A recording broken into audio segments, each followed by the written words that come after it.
नमस्कार दोस्तों, जय हिंद, वंदे मातरम। स्वागत है आपका अपने टीटी फैमिली शिक्षकों के परिवार जायसवाल कोचिंग सेंटर पर, पावर्ड बाई शिक्षा ही प्रकाश है।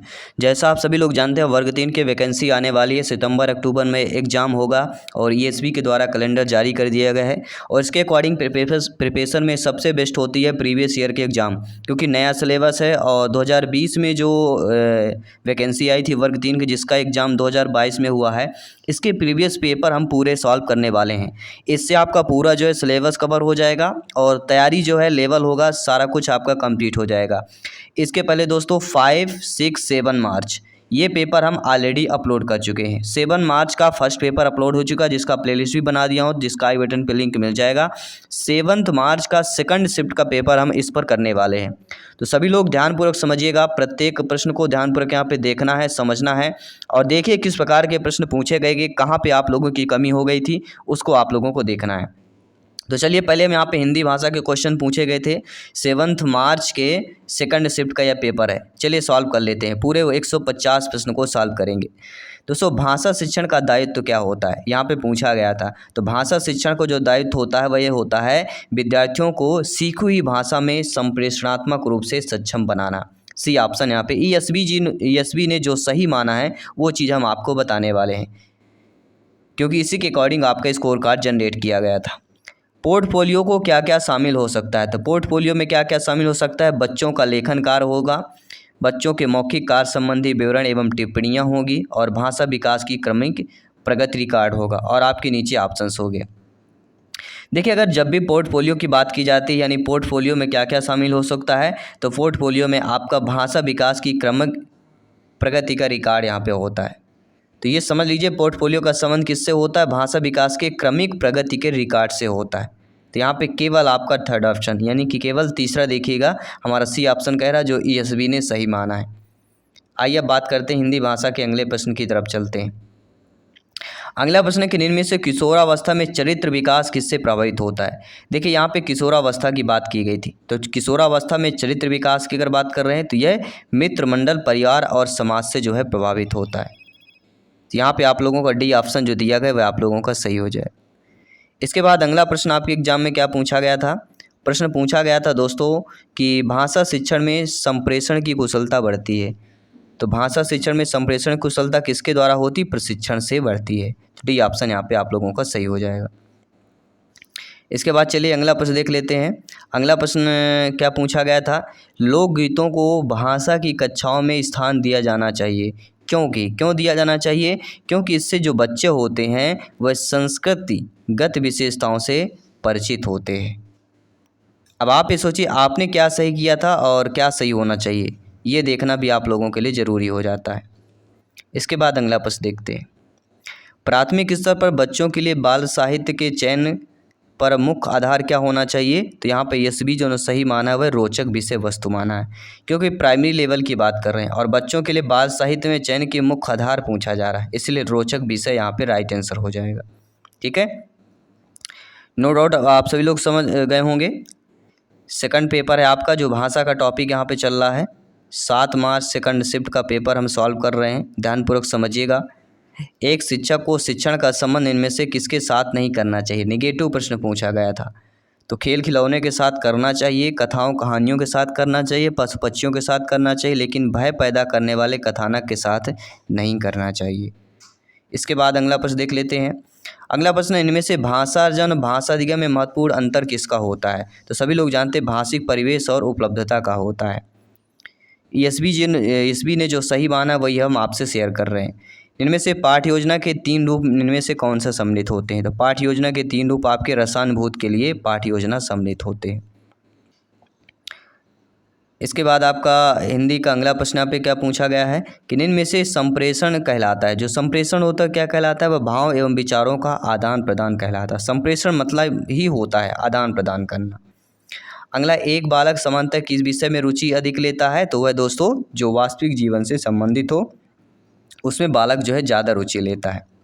अगला, हिंदी शिक्षण को उन्नत बनाने का साधन उपयुक्त नहीं है, क्या नहीं होगा।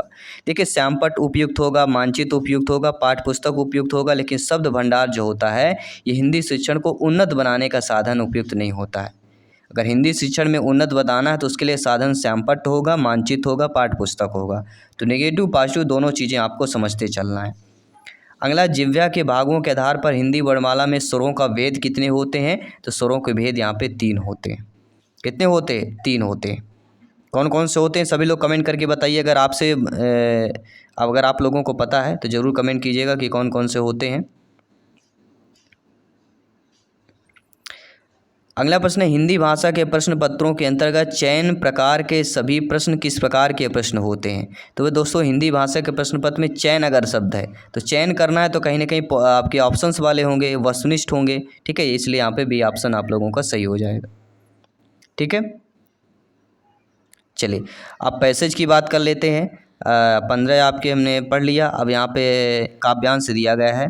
मैं तो वही खिलौना लूँगा, मचल गया दीना का लाल, खेल रहा था जिसको लेकर राजकुमार उछाल उछाल, व्यथी हो उठी माँ बेचारी, था स्वर्ण निर्मित वह तो, खेल इसी से लाल नहीं, राजा के घर नहीं, माँ तुझको बहकाती है इस मिट्टी से, खेलेगा क्या राजपुत्र तू कह तो, फेंक दिया मिट्टी से उसने मिट्टी का गुड्डा तत्काल, मैं तो वही खिलौना लूँगा, मचल गया दीना का लाल। ये आपका काव्यांश दिया गया है। और आइए इस काव्यांश से प्रश्न करेंगे जो आपके पेपर में आया हुआ प्रश्न था।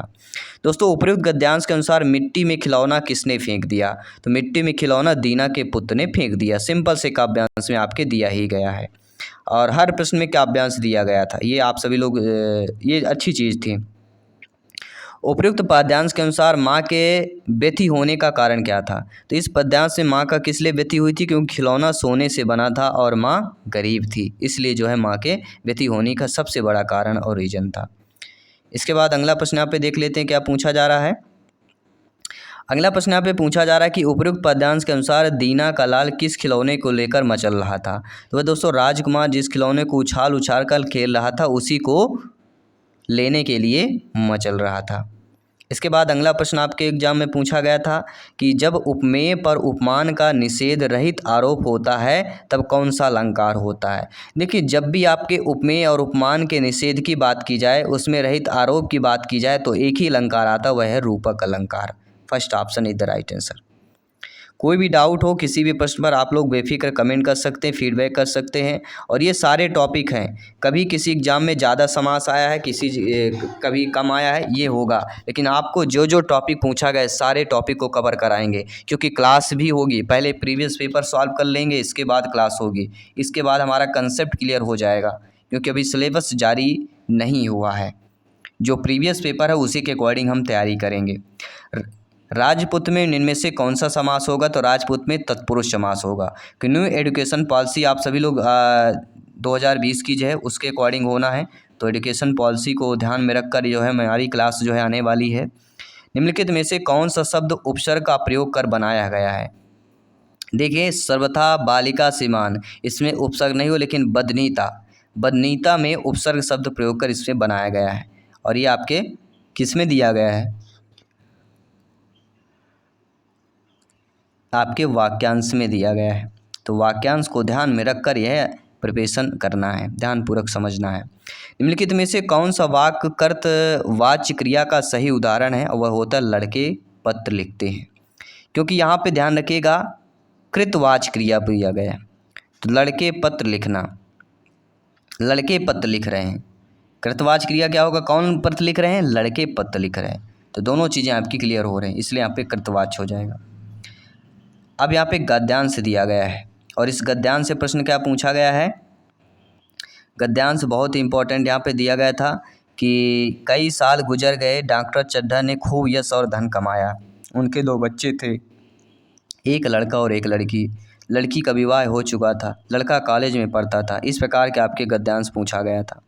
और इसी गद्यांश से संबंधित जो ESV ने क्वेश्चन पूछे गए थे आपसे, वो हम अब करेक्ट करने वाले हैं। कि मृणालिनी ने कैलाश से क्या आग्रह किया था? तो मृणालिनी ने कैलाश से क्या आग्रह किया? सर्प दिखाने का आग्रह किया था। जब आप गद्यांश को पूरी तरह पढ़ेंगे तो आप सारी चीज़ें आपकी डाउट क्लियर हो जाएंगी। इसके बाद अगला जो प्रश्न यहाँ पे पूछा गया था, कल जरूर दिखा दूंगा, इस वक्त अच्छी तरह से दिखा भी तो नहीं सकता। यह कथन किसके लिए बोला गया था? तो मृणालिनी के लिए बोला गया था। इसके बाद इसी गद्यांश से आपका प्रश्न है कि निम्नलिखित मुहावरे का उचित अर्थ चुनकर लिखना है कि चैन न आना। तो कि चैन न आना मतलब क्या होगा? जब आपको चैन नहीं आता तो क्या होता है? बेचैनी होती है, या बेचैनी होती तभी आप बोलते हैं मेरे को चैन नहीं आ रहा, यानी बेचैनी, घबराहट। ठीक है, ये वही चीज़ें होती हैं। अगला जो प्रश्न पूछा गया था, कैलाश को सांप पालने का शौक था, प्रस्तुत वाक्य को प्रश्नवाचक वाक्य में बदल देना है। तो कैलाश को सांप पालने का शौक था, इसको हमें प्रश्नवाचक में बदलना है। तो क्या होगा? क्या कैलाश को सांप पालने का शौक था, तो क्या लगा के हम प्रश्नवाचक में बदल देंगे। तो ये भी आपको आ गया कि वाक्य भी आते हैं चेंज करना। ठीक है, तो ये चीज़ें भी आपकी क्लियर हो गई हैं। अगला, बूढ़ा कैलाश को बचाना नहीं चाहता था, इस वाक्य का संदेह वाक्य क्या होगा? तो नहीं बचाना चाहता था मतलब शायद बूढ़ा कैलाश को बचाना नहीं चाहता। संदेह लाना तो शायद जोड़ देना है। ठीक है, अभी आपको बिल्कुल आसान लग रहा होगा, लेकिन यही जिसके एग्ज़ाम में आया होगा ना, वो बहुत कठिन से गुजरा हुआ होगा, ये ध्यान रखिएगा। दांत का उचित पर्यायवाची शब्द क्या होता है? तो दांत का पर्यायवाची, दांत को रद्द बोला जाता है। ठीक है, इसके बाद आपका अगला प्रश्न है कि शब्द सांप का तत्सम रूप चुनना है। तो ये आपको होगा सर्प हो जाएगा, क्योंकि देखिए तत्सम शब्द वे होते हैं जो संस्कृत से डायरेक्टली लिए जाते हैं, और सांप यहाँ पे तद्भव दिया गया है और इसका तत्सम हो जाएगा सर्प। अर्थात सर्प का तद्भव होगा सांप और सांप का तत्सम हो जाएगा सर्प, यानी संस्कृत से डायरेक्टली लिया गया सर्प जो कि तत्सम होगा और सांप उसका रूपांतरण तद्भव हो जाएगा। तो दोनों तरीके से आपको समझ लेना है। इसके बाद हम बात करेंगे अगले प्रश्न की कि बूढ़ा सांप के जहर को उतारने का मंत्र जानता था, इस वाक्य का निषेधवाचक हमें बदलना है। निषेधवाचक मतलब नकारात्मक। तो बूढ़ा सांप के जहर को उतारने का मंत्र नहीं जानता था, नहीं लगाकर हमें नकारात्मक बना देना है। अगला है, आपकी कक्षा के कुछ छात्र अति मेधावी हैं, आप उन्हें किस तरह से पढ़ाएंगे। यह कई प्रकार के सीटेट में भी आता है और कई बार क्लास में हमने ये प्रश्न कर चुके हैं। तो दोस्तों, आपकी कक्षा कुछ छात्र अगर अति मेधावी हैं तो आप उन्हें किस तरह से पढ़ाएंगे? समृद्धिकरण कार्यक्रमों के द्वारा उन्हें पढ़ाएंगे। तो पहला, आइए दोस्तों अब देखते हैं मैथमेटिक्स के क्वेश्चंस क्या पूछे गए थे। मैथ्स में दोस्तों काफ़ी टफ क्वेश्चंस कह सकते हैं, हाई लेवल के भी प्रश्न पूछे गए। तो आइए जानते हैं क्या क्या प्रश्न पूछा गया था। बेसिकली सीडीपी की बात करें, चाहे मैथ्स, ईवीएस, ये टॉपिक जो है कठिन पूछे गए थे। मैथ्स में पहला क्वेश्चन है 364 धन 482 धन 672 भागे इक्वल टू 6 दिया गया है, और भागे की संग यहाँ पे हमें बताना है कि कौन सी संख्या है। क्वेश्चन मार्क की जगह क्या होगा, और आपके ऑप्शंस दिए गए हैं आपके स्क्रीन पर 250, 248, 256 और 253। अब हमें ध्यान देना ये है कि तीनों संख्याओं को जोड़ लेना है। तीनों संख्याओं को जब आप जोड़ लेंगे, इसके बाद आपको तीनों संख्याओं को जोड़ने के बाद आपको 6 को डिवाइडेशन कर देना है। जब आप तीनों संख्या जोड़ेंगे तो आप 1520 पाएंगे, और 1520 में जब 6 का डिवाइडेशन कर देंगे तब आपका आएगा 253 आ जाएगा। तो भागे हमारा क्या होगा? 250 होगा, तब हमारा आंसर राइट आ जाएगा, यानी जो डी ऑप्शन सही दिया गया, यहाँ पे पूरा आंसर आपका सही दिया गया है। इसके बाद सेकंड क्वेश्चन से यहाँ पे पूछा गया था कि इनके प्रश्न में प्रश्नवाचक के स्थान पर हमें बताना क्या आएगा। प्रश्न हमारा दिया गया 832 भागे question mark to 0.8 equal to 25.6, यानी 25.6। अब यहाँ पे हमें ध्यान देने वाले बहुत सिंपल प्रश्न है। ध्यान हमें क्या देना है? देखिए, हमें ध्यान ये देना है कि 0.8 बराबर आना है, गुणा करें। तो सब सूरत हमें देखना है, जो हमारा इक्वल टू 25.6 आया हुआ है ना, यहीं से हमारा आंसर आएगा। 25.6 में हमें 0.8 का क्या कर देना? भाग कर देना है।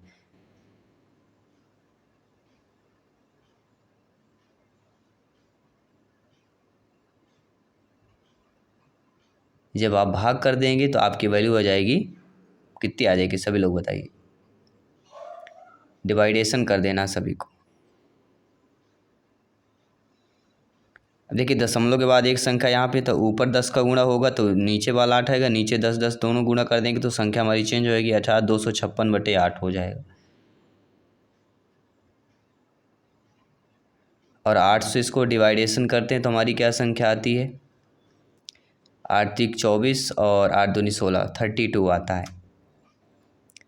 अगर हम 32 में 0.8 का गुणा करते हैं तो हमारी वैल्यू 25.6 आ जाती है। अर्थात कहीं ना कहीं हमारा आंसर क्या होगा, 26 इज़ द राइट आंसर आ जाएगा।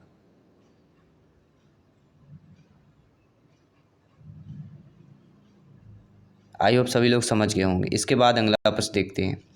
अगला प्रश्न पूछा गया था क्वेश्चन मार्क पहले किस संख्या में अगर भाग देंगे तो 26 गुणे 23 धन 63 अर्थात इतना हमें वैल्यू प्राप्त हो जाएगी। अब यहाँ पे समझना क्या है, हमें बहुत ही सिंपल भाषा में समझा रहा हूँ। आपको कुछ नहीं करना है, आपको ये देखिए कि 26 गुणे जो 23 दिया हुआ है, अगर इन दोनों संख्या का गुणा कर लेते हैं प्लस 63 जोड़ लें जो 1190 के आसपास आए, यानी 1100 प्लस हो जाए 26 और 23 में गुणा करने पर, वह कौन सी आपकी होगा। अब यहाँ पे ध्यान दीजिए, ऑप्शंस में 1800 ये तो हो नहीं सकता, 1600 ये भी नहीं हो सकता, जो 1100 लाइन में होगा। अब देखिए जैसे यहाँ पे 1183 और 1274 दिया है। अब यहाँ पे ध्यान देना, 1183 और 1274, अगर मान लीजिए 1274 में हम यहाँ पे 26 का भाग करते हैं, यहाँ पे ध्यान देना है ना, अगर 1174 में 1274 में 26 का भाग करते हैं तो लगभग 49 आएगा, और 49 गुणे 23 धन 63 करते हैं तो हमारी वैल्यू 1190 आती है। और यही अगर मान लीजिए हम 1274 में करते, सॉरी आपके 1183 में करते तो वैल्यू कम आती। तो इन दोनों को हमें देख लेना है, दोनों को गुणा कर लेंगे, ठीक है। तो ऑप्शंस को देखकर भी हमें क्वेश्चन को सॉल्व करना है। अगला प्रश्न पूछा गया था कि 6 वर्ष पहले कमल और सुरेश की आयु का अनुपात 6:5 था। यदि 4 वर्ष बाद उनकी आयु का अनुपात 11:10 है तो वर्तमान में सुरेश की आयु बताइए। अब देखिए आयु से संबंधित प्रश्न पूछा गया। देखिए कमल और सुरेश की आयु दिया गया है, ठीक है, ध्यान पर समझिए। तो कमल और सुरेश की 6 वर्ष पहले आयु कितनी थी, कमल की थी 6 वर्ष और सुरेश की थी 5 वर्ष। तो वर्तमान आयु कितनी हो जाएगी भैया, 6 साल पहले है, आपके 6 वर्ष पहले कमल की आयु दिया। अब 6 वर्ष पहले, तो अगर वर्तमान में जाएंगे तो वर्तमान में कमल की आयु 6x धन 6 हो जाएगी और सुरेश की आयु 5x धन 6 हो जाएगी। वर्तमान में ये आयु निकल के आ गई। अब यहाँ पे देखिए कि कमल और सुरेश की आयु 4, वर्तमान में दोनों की आयु कितनी हो गई, कमल की हमारी निकल गई 6x धन 6 और सुरेश की 5x धन 6। तो अब देखिए कमल और सुरेश यानी कमल की जो है 4 वर्ष बाद उनकी आयु का अनुपात 11:10 हो जाता है। तो 4 वर्ष बाद करना है तो 6x धन जो 4 है 6 है, वह 4 इसमें जोड़ देंगे तो 10 हो जाएगा, इसमें भी 4 जोड़ेंगे 10 हो जाएगा। यानी कमल की आयु अब 4 वर्ष अगर आगे निकालते हैं, क्योंकि वर्तमान में है, आगे निकालेंगे तो 6x धन 10 आ जाएगी और 5x धन 10 आ जाएगी, क्योंकि 4 वर्ष बाद अनुपात निकालना है, ठीक है। तो यहाँ पे हमारी जो संख्या निकल के आ गई कि कमल की हो जाएगी 6x धन 10 और सुरेश की हो जाएगी 5x धन 10 और अनुपात है 11:10 है। इसको तिर्यक गुणा करके निकाल लीजिए। यहाँ पे 10 का गुणा कर लीजिए और यहाँ पे 11 गुणे 5x धन 10 आ जाए, तो हमारी 5x बराबर वैल्यू आ जाएगी 10। तो टोटल वैल्यू x बराबर क्या आ जाएगी, 2 आ जाएगी।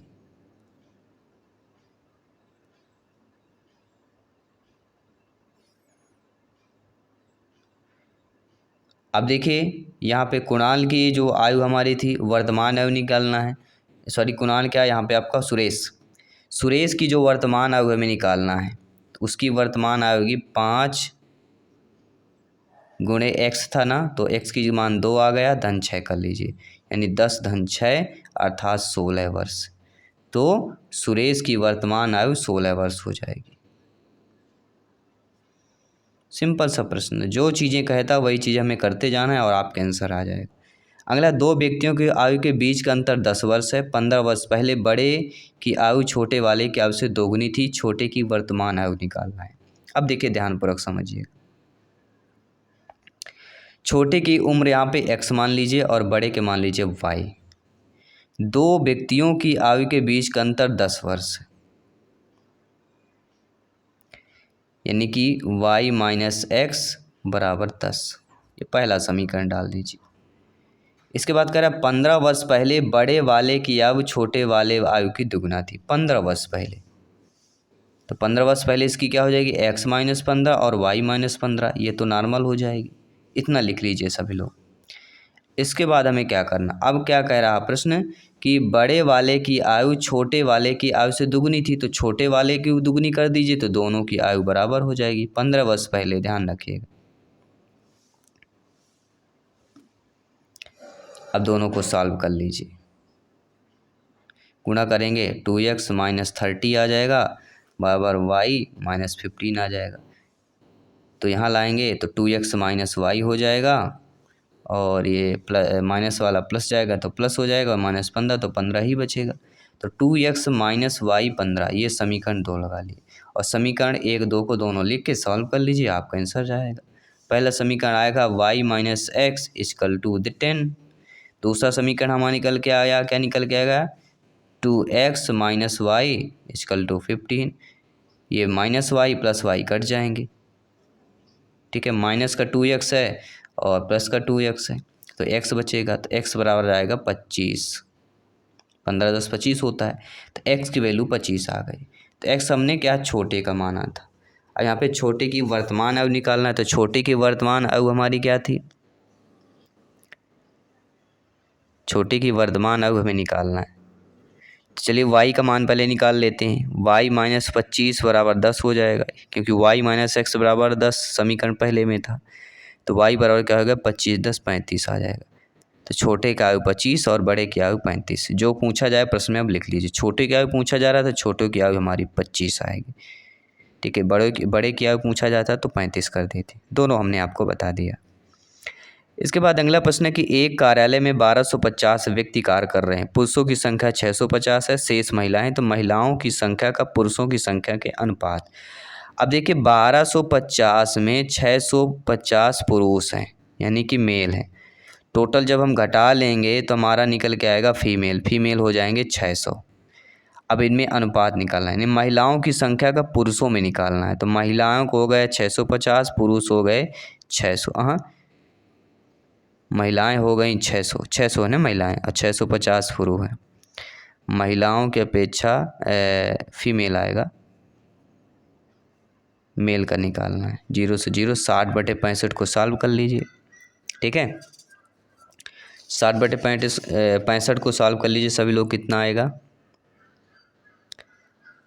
5 से काटिए, 12 पंचे 60 और 5 13 पचे 65, 12/13 यानी 12:13 आ जाएगा।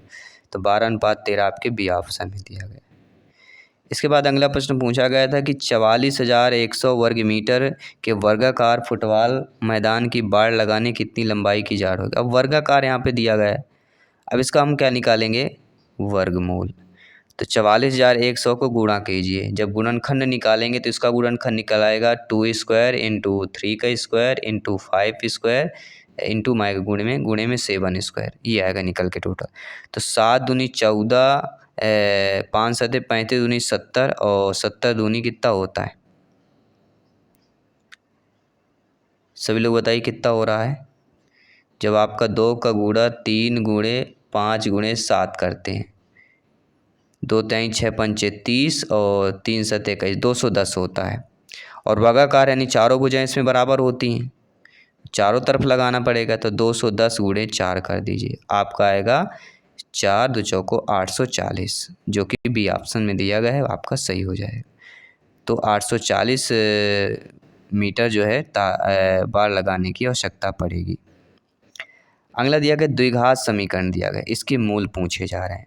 तो आप सभी लोग जानते हैं द्विघात समीकरण के मूल निकालने के लिए बीच की संख्या जो 56 होती है, इसको जो है जोड़ने पर 15 आए और गुणा करने पर 56 आए। तो 8 और 7 होता है, 8 सते 56 और 8 7 15।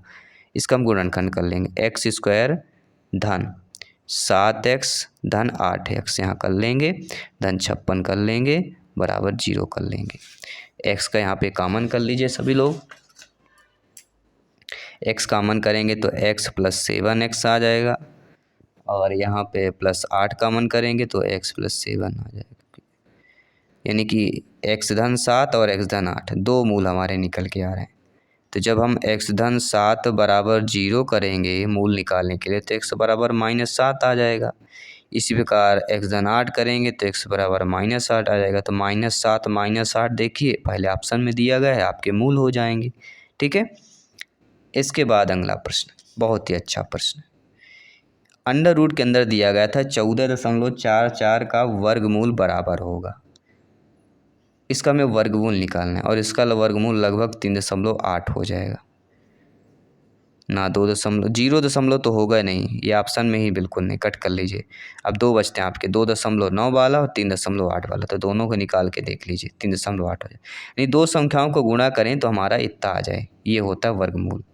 जैसे आपका 4 चौक 16, 16 का वर्गमूल क्या हो जाएगा, 4 हो जाएगा, यानी वर्ग होना चाहिए। अब अगली संख्या देखते हैं। अगली संख्या कह रहा है 5 अंडर रूट के अंदर दिया गया है 529/9 गुणे 9/36। अब इनका 529 किसका होता है वर्गमूल भैया, सभी लोग बताइए। 529 होता है 23 का, तो 23/3 त्रिकाई 9 आ जाएगा, 3 त्रिकाई 9, और 36 क्या होता है 6 का, 3 से 3 काट लीजिए, 23/6 आपका आंसर आ जाएगा। पहले ही ऑप्शन में 23/6 दिया गया है, वह सही हो जाएगा। ठीक है। इसके बाद अगला प्रश्न, अगला प्रश्न है निम्नलिखित में से एक त्रिभुज की भुजाओं की लंबाई नहीं होगी। अब त्रिभुज की भुजाओं की लंबाई 3 3 तीनों हो सकती है, बिल्कुल 3 2 3 4 हो सकती है, 2 3 4, ठीक है। इसके बाद कह रहा है कि 3.4 2.1 5.3 ये भी हो सकती है।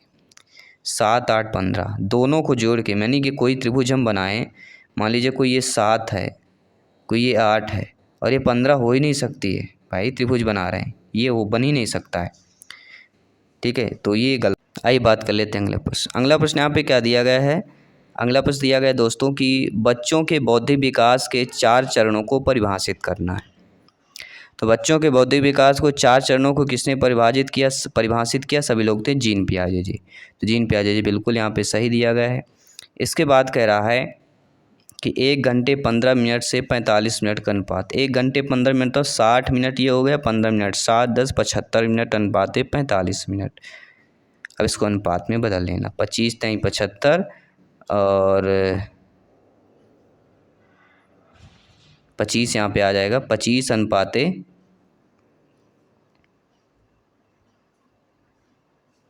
15, फिर 5 से करेंगे 5 × 25 5 × 15, 5 अनुपाते 3 आएगा। तो 5 अनुपाते 3 आपका जो बी ऑप्शन में दिया गया था वह यहाँ पे सही हो जाएगा।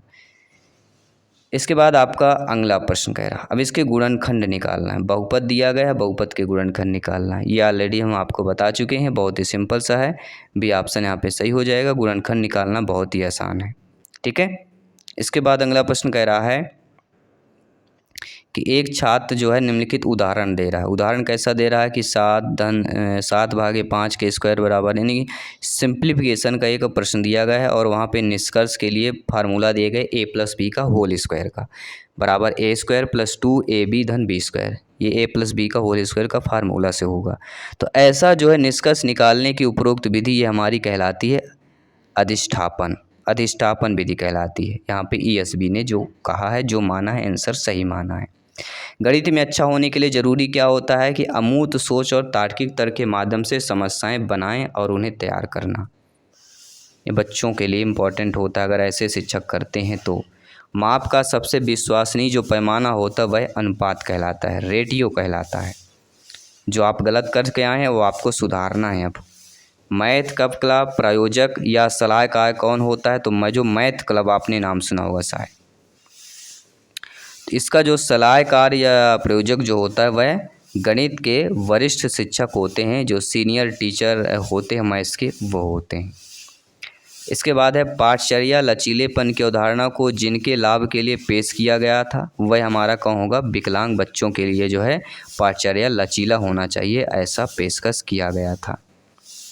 अगला कि खराब पढ़ाने की समझ कई विषयों में अकादमिक विफलता की ओर ले जाती है। तो पढ़ने में सुधार के तरीके क्या क्या हो सकते हैं, तो पढ़ने में सुधार के तरीके हो सकते हैं जब भी संभव अपने बच्चों को ज़ोर से पढ़ें, या कह सकते हैं कि अपने बच्चे को साप्ताहिक पुस्तकालय में ले जाएं और उसे पढ़ने का चयन करने दें कि आप अपने हिसाब से पुस्तक को पढ़िए।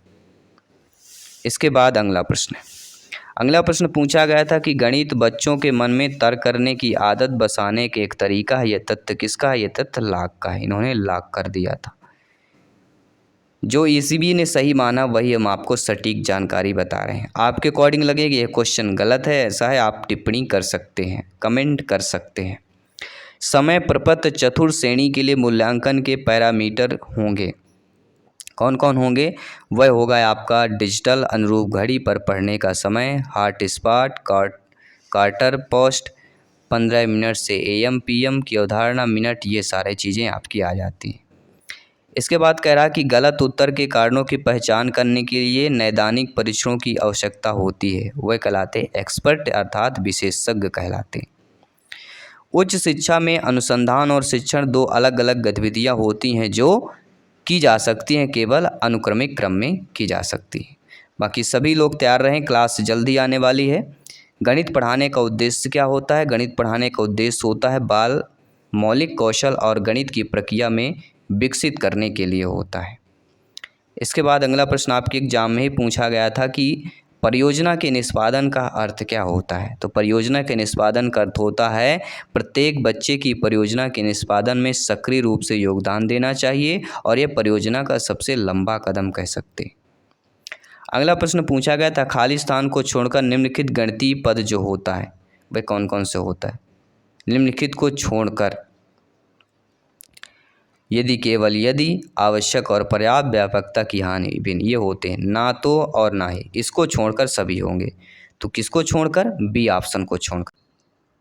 चलिए अब दोस्तों बात कर लेते हैं ईवीएस पर्यावरण के जो कठिन प्रश्न पूछे गए थे, सारे प्रश्न करेंगे।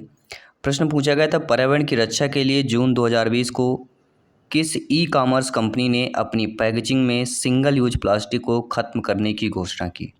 और है दोस्तों अमेजोन। अमेजोन ने जो है पर्यावरण रक्षा के लिए जून 2020 में ई कॉमर्स कंपनी ऐसी है अमेजोन है जिन्होंने सिंगल यूज प्लास्टिक को ख़त्म करने की घोषणा की। इसके बाद भारत में प्रथम बायोगैस संयंत्र लगाया गया, कहाँ पे लगाया गया है? तो सभी लोग जानते हैं वह हमारा है दिल्ली। इसके बाद अब ईवीएस में हमारा प्रश्न पूछा गया था पर्यावरण में कि निम्नलिखित में से पारिस्थितिकी तंत्र में ऊर्जा का एकमात्र स्रोत है, और ऊर्जा का एकमात्र स्रोत है वह है सूर्य का प्रकाश। इसके बाद अगला प्रश्न क्या पूछा गया था कि प्रदूषण नियंत्रण बोर्ड स्थापित किए गए थे, किसके द्वारा किए गए हैं? राज्यों के द्वारा किए गए, स्टेट के द्वारा किए गए। इसके बाद अगला प्रश्न पर्यावरण में पूछा गया था निम्नलिखित विकल्पों में कौन सा जो है पक्षी पानी की सतह पर लटकी हुई शाखाओं के साथ कांटेदार पेड़ पर अपना घोंसला बनाना, मतलब कांटेदार पेड़ पे बना रहा है तो समझ लीजिए, और वह लटकी हुई शाखाओं पे बना रहा है। तो यहाँ पे बुनकर पक्षी है, और जो सिलकर बनाते उसको दर्जी पक्षी कहते हैं, और वहाँ की लटक कर कांटे पे उसको बुनकर पक्षी बोलाया जाता है। किस प्रकार की आवास व्यवस्था में जानवरों को खुले क्षेत्र में समूह में दिन और रात के दौरान खुला रखा जाता है जो एक तरफ से शेड से ढका होता है? उसको बोला जाता है लूज हाउसिंग सिस्टम, अर्थात ढीली आवास प्रणाली। ढीली आवास प्रणाली में क्या होता है? जानवरों को खुले क्षेत्र में समूह में दिन और रात के दौरान खुला रखा जाता है और एक तरफ से शेड से ढका होता है, उसे ढीली आवास प्रणाली। तो आवास से संबंधित प्रश्न पूछा गया था, कोई ये नहीं कह सकता कि आवास से संबंधित प्रश्न नहीं आया था। इसके बाद डेयरी पशु शेड का फर्श जलरोधी सामग्री से बना होता है जिसे आसानी से साफ और सुखाया जा सकता है ताकि फिसलन ना हो। फर्श की सामग्री का उपयोग करने में क्या किया जाता है? ईंट और सीमेंट का प्रयोग किया जाता है। इसके बाद अगला प्रश्न, पर्यावरण संरक्षण अधिनियम किस वर्ष पर्यावरण की सुरक्षा और सुधार करने के उद्देश्य से पारित किया गया था? वह 1986। ये सारे प्रश्न आपके लिए इम्पोर्टेंट है। अब यहाँ से पता है सभी को कि 15 से 20% जो है क्वेश्चंस रिपीट होंगे, ये ध्यान रखिएगा। मासिक धर्मचक्र की सामान्य अवधि क्या होती है? वह होती है 28 to 30 डेज। आपके अकॉर्डिंग क्या है? आप लोग भी अपना बता सकते हैं, शेयर कर सकते हैं इन्फॉर्मेशन के अकॉर्डिंग। सही तरीके से कार्य करने के लिए शरीर को किस खनिज की आवश्यकता होती है? और वह दोस्तों किस खनिज की आवश्यकता होती है? सही तरीके से कार्य करे हमारा शरीर बॉडी, और वह होता है कैल्शियम। किसकी बात कर रहे हैं? कैल्शियम की बात करें। इसके बाद अगला प्रश्न पूछा गया था कि चाय बनाने के लिए विद्युत द्वारा केतली में पानी किस विधि द्वारा गर्म किया जाता है? वह कन्वेंशन द्वारा, बाई कन्वेंशन, क्योंकि केतली की बात हो रही है। अगला प्रश्न पूछा गया था भारत के राष्ट्रीय सुरक्षा सलाहकार, और वह अजीत डोभाल जी हैं। ये सारे हम जो है डेली पेपर वाइज जो है पेपर एनालिसिस भी हमने किया था, जो आप सभी लोगों ने देखा होगा। इसके बाद आइए बात करते हैं अगले प्रश्न की। भारत का सैटेलाइट मैन के रूप में किसे जाना जाता है? तो भारत का सैटेलाइट किसे जाना जाता है? सभी लोग जानते हैं, उडुपी रामचंद्र राव को, भारत का सैटेलाइट। इसके बाद है निम्नलिखित में से कौन सा एक एस्टेरॉयड होस्टिंग स्टेप टेलीस्कोप है? और वह कहलाता है आपका नियोवाइज। ईवीएस में जो टफ क्वेश्चंस पूछे गए वो यही है। नासा के साइकी मिशन की लॉन्च तिथि क्या थी? और वह थी 1 अगस्त 2022। इसके बाद आपका अगला प्रश्न पूछा गया था कि समुद्रयान मिशन के तहत गहरे समुद्र में चलने वाले वाहन का नाम बताइए, और वह दो मस 6000, जो सबसे गहरे समुद्रयान है, जो सबसे गहरे समुद्र में चलता है। अगला प्रश्न है वर्मी कंपोस्ट प्रक्रिया निम्नलिखित में से किस जो जीव द्वारा की? केचुआ। केचुआ से प्रश्न आता है। अब वर्मी कंपोस्ट दे दिया गया, ठीक है, मिट्टी का आदान प्रदान करना, नीचे के ऊपर मिट्टी ऊपर लाना, नीचे की ऊर्जा को ऊपर लाना। निम्नलिखित में से कौन भारत का सबसे ऊंचा अर्थात नींव के ऊपर अधिकतम ऊंचाई बांध है? और वह कहलाता है टिहरी बांध। ठीक है, आइए सभी लोग समझ गए हों। आइए बात करते हैं अगले प्रश्न की। अगला प्रश्न पूछा गया कृषि में पडलिंग अर्थात कीचड़ घगोलना आवश्यक क्यों होता है? कृषि में इसलिए आवश्यक होता है, चावल के खेत में होता है।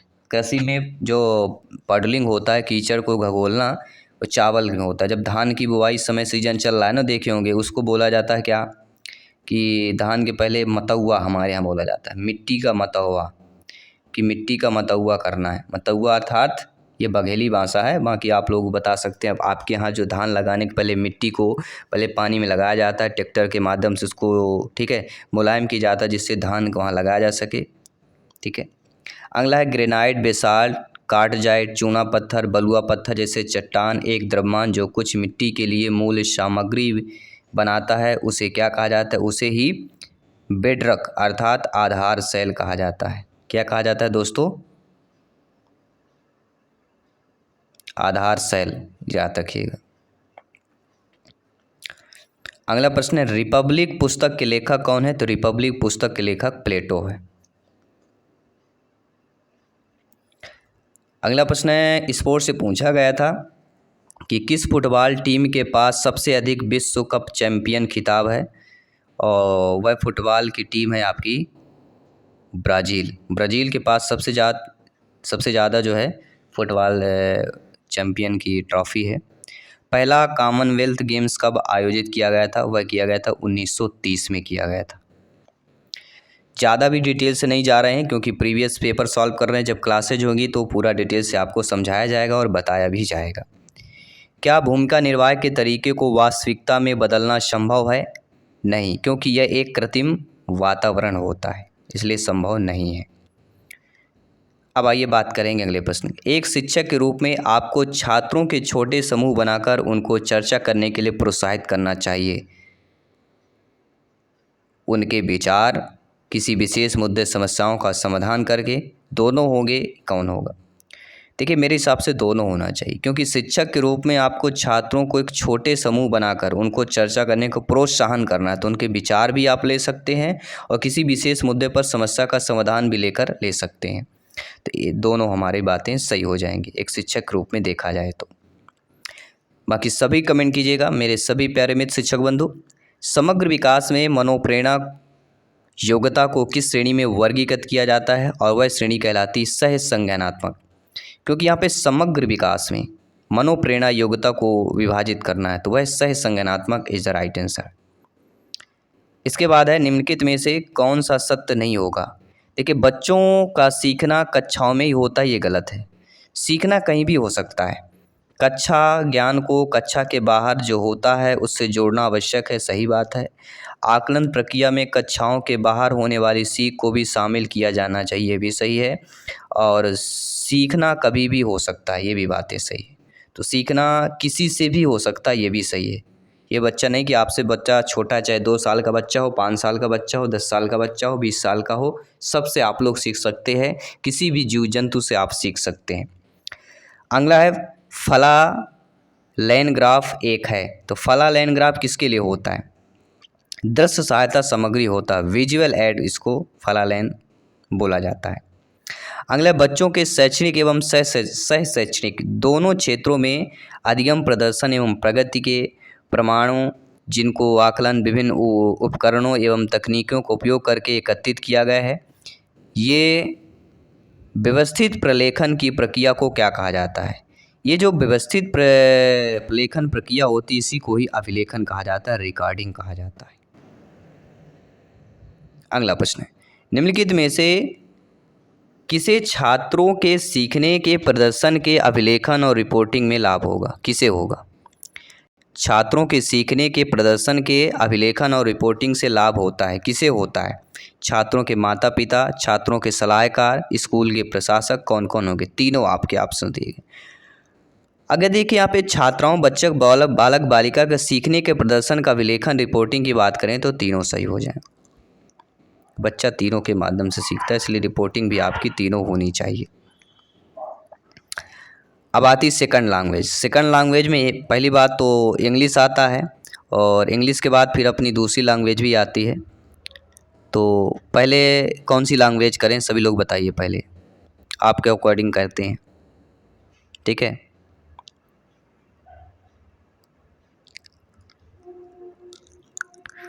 चलिए पहले बात कर लेते हैं जेंडर। लिंग क्या होता है? लिंग यहाँ पे जो होता है वह सामाजिक संरचना को ही, सोशल कंस्ट्रक्ट को बोला जाता है। क्योंकि अब सीडीपी की बात करेंगे, चाइल्ड डेवलपमेंट एंड पेडागॉजी, बाल विकास के प्रश्न कर लेते हैं, इसके बाद लैंग्वेज सेकंड के प्रश्न करेंगे। आत्मा की धारण ही आदिम पुरुषों से लेकर सब पुरुषों तक के धर्म के दर्शन का आधार है। यह धर्म की उत्पत्ति का सिद्धांत किसके द्वारा किया गया? अब आपने सीडीपी काफ़ी टफ पूछी गई थी, आइए जानते हैं किस लेवल के प्रश्न पूछे गए थे। तो आत्मा की धारणा ही आदिम पुरुषों से लेकर सब पुरुषों तक के धर्म के दर्शन का आधार है। यह धर्म की उत्पत्ति सिद्धांत किसके द्वारा दिया गया है? और वह टायलर के द्वारा दिया गया। हो सकता आपने ना पढ़ा हो। तो आत्मा की धारणा अगर आदिम पुरुष से संबंधित आता है तो टायलर के ऑप्शंस पे आपको क्लिक करना है, ठीक है। इसके बाद अगला प्रश्न है कि निम्नलिखित में से कौन सा मूल्यांकन में संदर्भित मानदंडों से जुड़ा हुआ नहीं है? ये जान लीजिए, कुछ स्पष्ट उद्देश्यों के लिए शिक्षार्थी की माप या मेजरमेंट ये जुड़ा हुआ है। मूल्यांकन किसी विशेष समय के दौरान पढ़ाए गए विषय वस्तु को मापता है, ये भी जुड़ा हुआ है। साथ ही साथ व्यक्ति विशेष की प्रगति मूल्यांकन के द्वारा मापी जाती है, ये भी जुड़ा हुआ है। लेकिन क्या नहीं जुड़ा हुआ है कि मूल्यांकन जो है आपका परिणाम विकास के किसी खास चरण के प्रदर्शन को, स्तर को दर्शाता है, ये गलत होगा, ठीक है। तो मूल्यांकन को संदर्भित मानदंड आपका ये नहीं जुड़ा हुआ है कि मूल्यांकन केवल जो मूल्यांकन का जो परिणाम होता है, जो रिजल्ट होता है, विकास के किसी खास चरण से प्रदर्शन का स्तर दर्शाता होगा। नेगेटिव प्रश्न है, ठीक है, ध्यान रखिएगा। अगला प्रश्न देखते हैं। अगला प्रश्न क्या पूछा गया था सीडीपी बाल विकास में? संघर्ष तब होता है जब कोई, देखिए संघर्ष कब होता है? जब कोई अपने लक्ष्यों के साथ सामंजस्य स्थापित नहीं कर पाता, वहाँ पे संघर्ष होता है। अगर आपका जो लक्ष्य है वर्ग 3 का शिक्षक बनना, अगर आप वहाँ पे संघर्ष कर रहे हैं तो कहीं ना कहीं आप लक्ष्य से भटक रहे हैं और आपका लक्ष्य जो टारगेट सही नहीं हो रहा है। इसलिए अभी से लग जाइए, क्योंकि क्लासेज बहुत इंपॉर्टेंट है साथियों। ये परिवार इंपॉर्टेंट है, क्योंकि ये परिवार शिक्षकों का परिवार है, आपका अपना परिवार है, टीचर्स फैमिली है, आवर फैमिली है, ठीक है, अभिभावकों की फैमिली है, या कह सकते हैं अभिभावक के साथ साथ बालक बालिकाओं की भी फैमिली है। दोस्तों अगला प्रश्न देखिएगा, इनमें से कौन सा कथन गलत दिया गया है? देखिए, बौद्धिक कारक सामग्री उत्पाद और संचालन करती, बिल्कुल सही बात है। संचालन के 6 अलग अलग उत्पाद हैं, तो ये गलत दिया गया है, ईएसबी ने सही माना है। संचालन, अनुभूति, स्मृति, अभिसरण, सोच, भिन्न सोच और मूल्यांकन हो सकते हैं। तो ये आपके कितने दिए गए हैं? 1, 2, 3, 4 और 5 दिए गए हैं। तो 6 अलग अलग नहीं होते, 5 होते हैं। ये आपके ऑप्शन से ही हमें आंसर पता चल गया। तर्क बुद्धि में निगमनात्मक सोच और आगमनात्मक सोच शामिल होता है। बिल्कुल सही बात है। निगमनात्मक आगमनात्मक दोनों तरीके से आप तर्क बुद्धि में सोच होते हैं। अगला वह कौन सा स्थान है जहाँ बच्चे के संज्ञानात्मक विकास को सबसे सर्वोत्तम तरीके से बोला जाता है, और वह स्थान क्या हो सकता है? ना तो वह आपका ऑडिटोरियम है, ना घर है, ना ही खेल का मैदान है। तो आप बोलेंगे आपका कौन है? वह दोस्तों स्कूल और स्कूल का वातावरण है जहाँ बच्चे संज्ञानात्मक विकास को सबसे सर्वोत्तम तरीके से बोल सकते हैं। बोलने की बात की जा रही है। अगला शिक्षकों के लिए कुछ प्रभाव क्या होता है? तो शिक्षकों के लिए कुछ प्रभाव क्या होगा? शिक्षकों के लिए कुछ प्रभाव ऐसा होता है जैसे बच्चों को विभिन्न लिंग की भूमिका से परिचित कराने वाले खिलौने, पुस्तक, खेलों की एक विस्तृत श्रृंखला पेश करना चाहिए।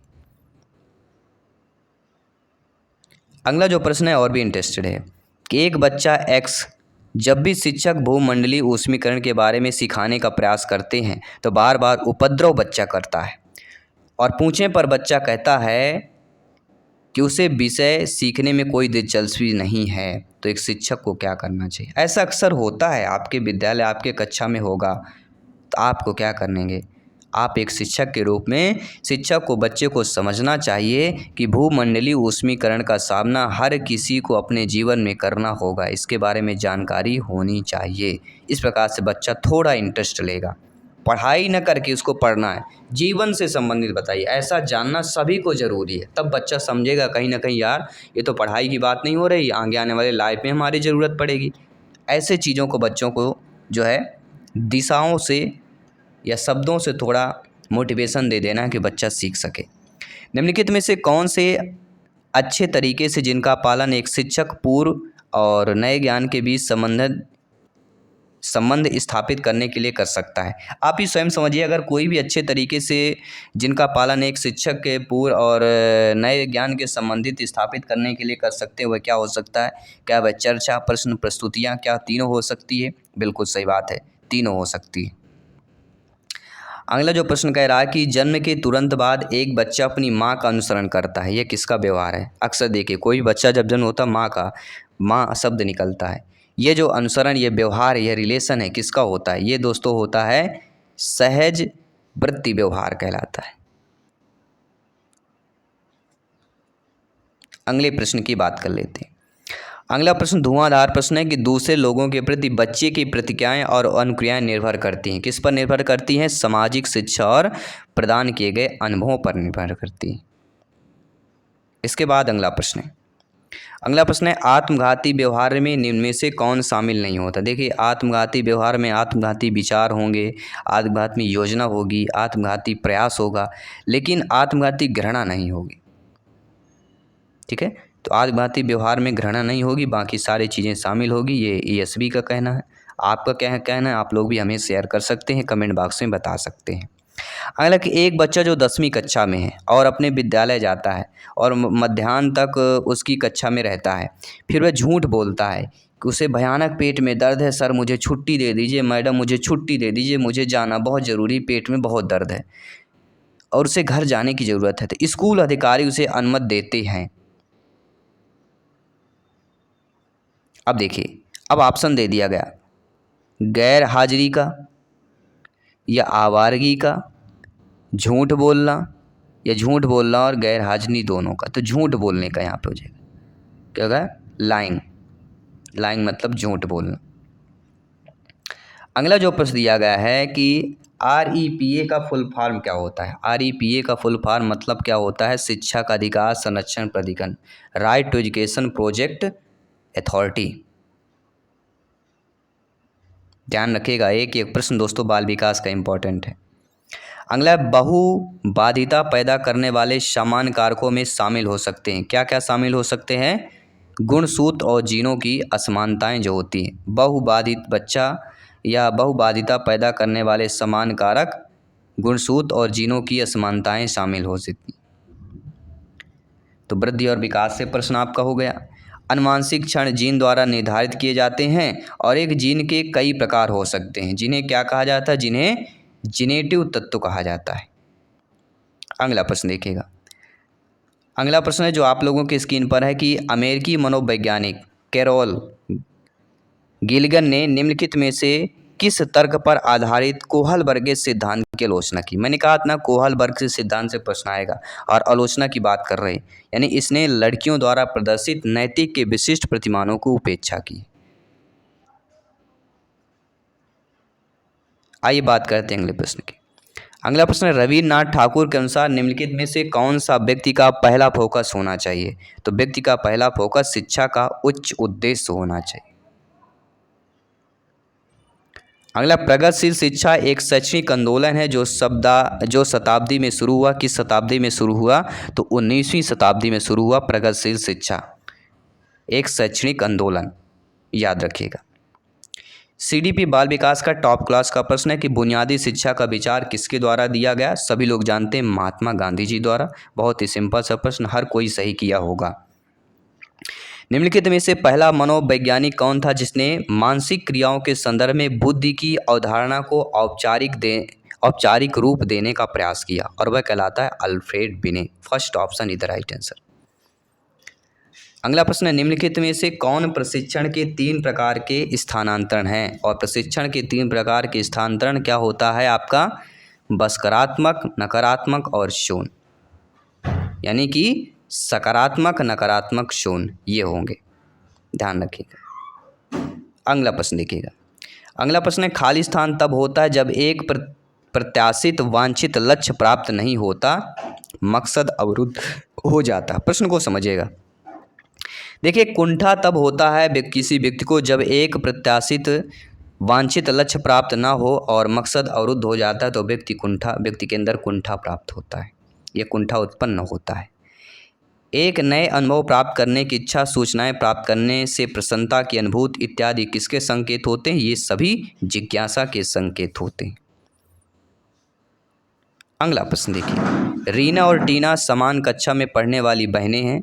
उनके शिक्षक ने नोटिस किया कि रानी आसानी और जल्दी से अवधारणाओं को समझने में सक्षम है, जबकि टीना जो है भौतिकी और गणित जैसे कुछ विषयों के साथ संघर्ष करती है। जिसके अकॉर्डिंग क्या होगा? क्योंकि इस परिदृश्य में व्यक्तिगत मतभेदों का सिद्धांत जो है चलन में होगा, क्योंकि सभी अपनी अपनी व्यक्तिगत विभिन्नताएं होती हैं। कोई बच्चा देर से सीखता है, कोई पहले सीखता है। आप हमारे सभी में व्यक्तिगत विभिन्नताएं, आप फैमिली में देख लीजिए, सभी विभिन्नताएं हो जाएंगी। कुछ ना कुछ विभिन्नताएं जरूर मिलेगी, जो वाइफ हस्बैंड में मिलेगी, पति पत्नी में मिलेगी, माता पिता में मिलेंगी, माता पिता बच्चों में मिलेंगी। अगला प्रश्न देखिए, निम्नलिखित में से कौन सी तकनीक प्रतिपूरक योग्यता प्रशिक्षण में सम्मिलित नहीं है? देखिए, इसमें बारंबारता सारांश सम्मिलित होता है, निर्देशन पठन कौशल सम्मिलित होता है कि होता है कि नहीं होता? देखिए, ऐसी तकनीक जो प्रतिपूरक प्रशिक्षण में सम्मिलित न हो, तो बारंबार सारांश सम्मिलित नहीं होगा, क्योंकि प्रतिपूरक की बात कर रहे हैं, इसलिए बारंबार सारांश आपका शामिल नहीं होगा। बाकी आपका निर्देशित पठन कौशल शामिल होगा, स्वयं अधिगम की क्षमता, नोट बनाना, ये सारे शामिल हो जाएंगे। अगला प्रश्न है कि निम्नलिखित में से कौन सा विकल्प शिक्षण अधिगम प्रक्रिया में बच्चे की विफलता का मार्ग प्रशस्त जो है नहीं करता है? वह कहलाता है दोस्तों सकारात्मक प्रबलन, क्योंकि शिक्षण अधिगम प्रक्रिया में बच्चे की विफलता का मार्ग, क्योंकि जो सकारात्मक प्रबल होगा वह पॉजिटिव है, और प्रश्न हमारा प्रशस्त ने निगेटिव कह रहा है, तो पॉजिटिव निगेटिव का संबंध हो ही नहीं सकता। ऑप्शन से ही हमें देख के पता चल जाता है। ठीक है, अगला प्रश्न देखिए, नोम चॉम्स्की का दावा है कि वास्तव में हमारे मस्तिष्क में भाषा के लिए एक उपकरण है, यानी DLD। तो LAD का पूर्ण रूप क्या होता है? LAD दिया गया, सॉरी, तो LAD का पूर्ण रूप हमारा होता है भाषा अधिग्रहण उपकरण, लैंग्वेज एक्विजिशन डिवाइस। आइए बात करेंगे अगले प्रश्न की। साथियों, अगला प्रश्न है, अनुवांशिकता क्या होती है? अनुवांशिकता एक सोशल स्ट्रक्चर होता है जिसे हम सामाजिक संरचना कहते हैं। इसके बाद साथियों अगला प्रश्न है, अंतिम प्रश्न है इस क्लास का, इस पेपर का, CDP का, कि निम्न में से कौन कथन गलत दिया गया है? देखिए दोस्तों, असमर्थता के कारण निःशक्तता हो या नहीं हो सकती, दोनों बातें। निःशक्तता के कारण विकलांगता हो या नहीं हो सकती। ऐसा व्यक्ति जिसका शरीर सामान्य ना हो उसका मस्तिष्क भी सामान्य नहीं होता, ऐसा नहीं है। शरीर समान नहीं तो मस्तिष्क समान हो सकता है, तो ये कथन गलत होगा, ये रंग दिया गया है। ठीक है, तो ये था दोस्तों 7 मार्च का सेकंड शिफ्ट का पेपर। ऐसे ही सारे पेपर सॉल्व करेंगे। किसी भी क्वेश्चन पे आपके दिक्कतें हैं कमेंट कीजिए, मैथ्स पूरा सोल्यूशन बताएंगे और आगे कोशिश होगी तो डिटेल के साथ भी चर्चा करें, आपसे रूबरू हो। तो आई होप सभी लोग 7 PM के क्लास पे जुड़िए, प्रिपरेशन को बेहतर कीजिए, मजबूत कीजिए। इस बार पूरी तैयारी के साथ बिल्कुल सिलेक्शन पाना है। सभी मित्रों को जय हिंद, वंदे मातरम, धन्यवाद सभी का।